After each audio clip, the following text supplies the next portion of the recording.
I'm slowly starting to wonder how many times I have to re-record this video because every time I record it, it's blurry. So, hi everyone, I'm the Awkward Artist, and I'm here to tell you about 10 cultural things that surprised me in America coming back from Japan. So just to let you know, yes, I am an American. I'm currently back in America. I've been back here for like a week and a day already. So I feel like I should share to you things that like shocked me when I first came back from Japan to America. I was living in Japan for a month and I lived in a very small town or small prefecture in Japan. So one of the first things that surprised me about coming back from Japan to America is keeping left.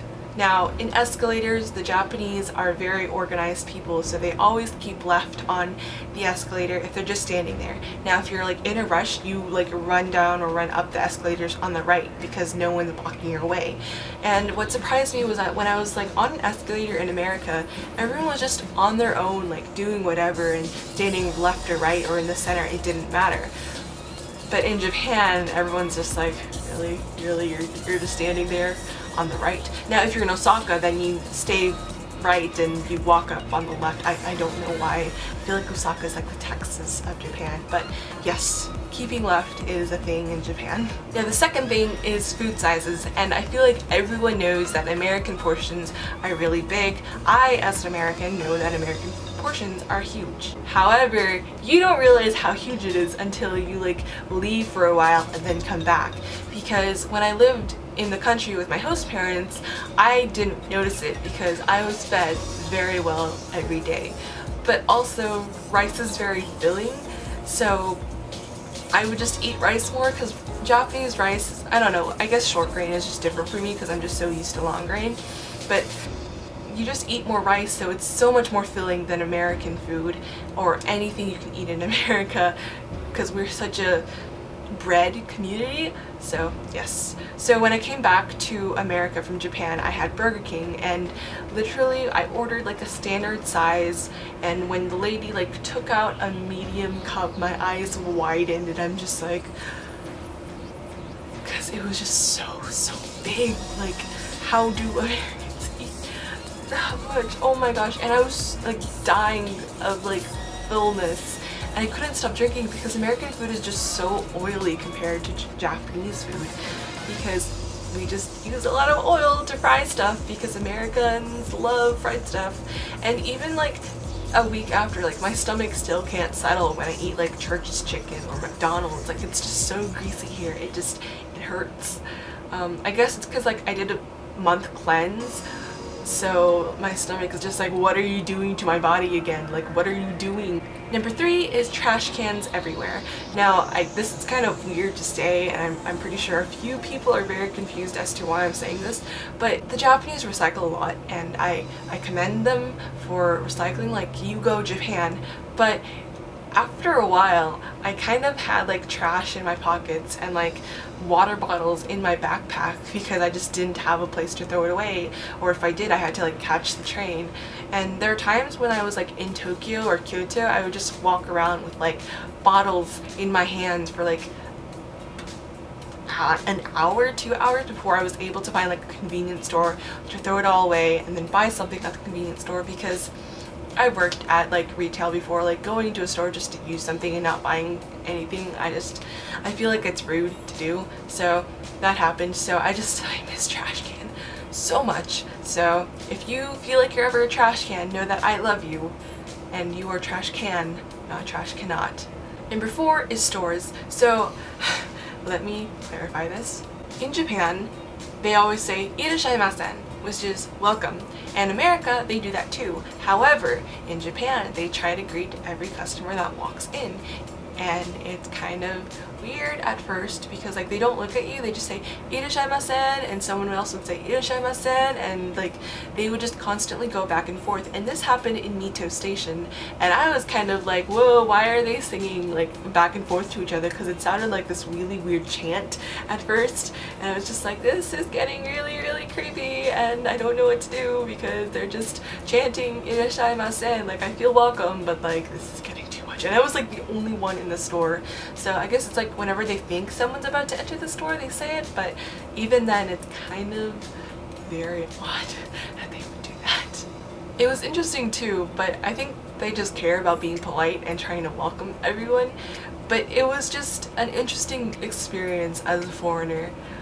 Number 5 is 7-Eleven. Now, okay, if you've done any research about Japan, even if you don't even purposely look into Japan, you would know about Japanese 7-Elevens and how much 7-Elevens are so much better in Japan than they are in America. Because, okay, 7-Elevens in Japan are clean. They are so clean, like everything is white and clean, like they take care of that place. But in America, I guess it's because like 7-Elevens are just connected to gas stations or gas and getting gas. I feel very sketchy in a 7-Eleven, and I don't really trust buying food at a 7-Eleven because I don't know, it doesn't seem clean to me. Like I feel like I might get diarrhea or like you'll get everything later on in life if I buy food at 7-Eleven.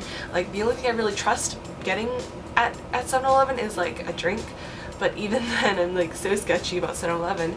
But in Japan, it's just everything's clean. But in Japan, they have a large selection of food and snacks, but they don't have a large selection of drinks. Like it was bottled drinks. Like they didn't have the drink machines that we do in America, like Big Gulps or icy machines. It's just bottled drinks and food and snacks, and that's it. And I kind of missed getting a good icy at a 7-Eleven. I will not lie, I really missed a 7-Eleven icy. 6 is pronouncing Japanese words the English way, and I feel like this is kind of weird to say, but when you're in Japan, you pronounce things the Japanese way, or you attempt to pronounce it the Japanese way, like cheese or mocha coffee, because everyone speaks Japanese and it's just a lot easier to pronounce things the Japanese way than my American way, because I am in Japan, so I should learn how to pronounce things the Japanese way. But coming back to America, it was kind of like you have to like focus on pronouncing things the American way because you get so used to pronouncing things the Japanese way. It's kind of difficult to revert back because you have to be conscious in saying like said American or English word. Number 7 is bookstores. Now, I can't read kanji, I can't read hiragana, I can't read katakana, but I am a mangaka. Like I love the manga style, I love like art styles, and one thing that I love about Japan is that their manga culture is very, very big. Like there's aisles and aisles and aisles of books dedicated to nothing but manga or the manga art style or just comics in general. Like the comic culture is huge in Japan. Like you think it's big in America, it's huge in Japan because it's a normal thing there. Like I guess everyone grew up reading manga, and not a lot of people grew up in America reading comics. One thing that I found really kind of surprising about their bookstores is that they kept everything in a plastic covering. So I asked my host dad, why do they bind the books at Japanese bookstores? And he pretty much told me that it's so that no one will read, break the bind, and then put it back on the shelf. Like it forces people to actually buy the book. And it's really nice, but it's kind of frustrating when you're trying to buy an art book and you can't look through it and see, is this a hentai book? Is this a yaoi book? Is this a yuri book? You just have to like buy it unassumingly on the front cover, and sometimes the cover is very lying. Number 8 is slurping. Now I feel like if you've ever looked into anything about Japan, read How to Japan for Dummies, then you would read about slurping, because slurping is very important because you will eat a lot of ramen in Japan, because I know I ate a lot of ramen and udon and soba and just a lot of noodles in Japan, because noodles is just, I don't know, it's common in Japan. But coming back to America, slurping is very, very rude. So it was just a very difficult thing to readjust to, because I feel like slurping is a natural thing that you do because noodles are hot and you have to like slurp it all up to like put it in your mouth, not just twirl it in your fork and put it on your spoon. No, you just slurp it. Like it was so easy to do that. So I found myself like eating pho, like slurping up the noodles like, and having to stop myself in between because I have to like re-practice how to eat noodles again, because slurping is very rude in America, and it's gonna be a fun time adjusting back. Number 9 is cute things. So in Japan, things are very cute, from roadwork signs to stationery to books to like book covers to like everything is so freaking cute, and I wish America would like get back onto it. Like in Japan, when I was in Japan, you would like love it at first, but then it became normal, so it became a normal everyday thing. But now that I'm back in America, I really wish I would have bought more cute things in Japan, because America, we just sell patterned stuff, patterned washi tape, patterned tape, patterned scissors, patterned paper, patterned folders. We don't have like cute characters on it. We don't really have like this known cute character that Japan has. Like Japan has that one weird egg character, or cats, or Totoro, or Hello Kitty, or Pokemon, but America, I don't know, we just don't have a lot of cute things, and I'm just like, why don't we Americans have cute things? And I really wish I would have bought more cute things in Japan, because I love having cute stationery and cute folders and cute stuff in my room, hence these things right here that I got from Japan. Like I like weird cute things. Japan, please, America, please make cute things cheaper for us cute lovers in America, please, please. Number 10 is last thing. It is small talk. Now, so in Japan, everyone would treat me as a Japanese person because I looked Asian and I didn't look significantly Vietnamese, so they would just assume, oh, she's probably Japanese. And it kind of got really lonely because people don't talk to you, like, a small talk isn't a normal thing. Like, you know, in America, when you do something stupid, sometimes a stranger will like make a joking comment, or whenever you're carrying a lot of stuff, someone would say, you went shopping, didn't you? Or something like that. Like, someone would make a comment, or just friendly talk, you know? Maybe it's because I live in the South, but this happens, I promise you.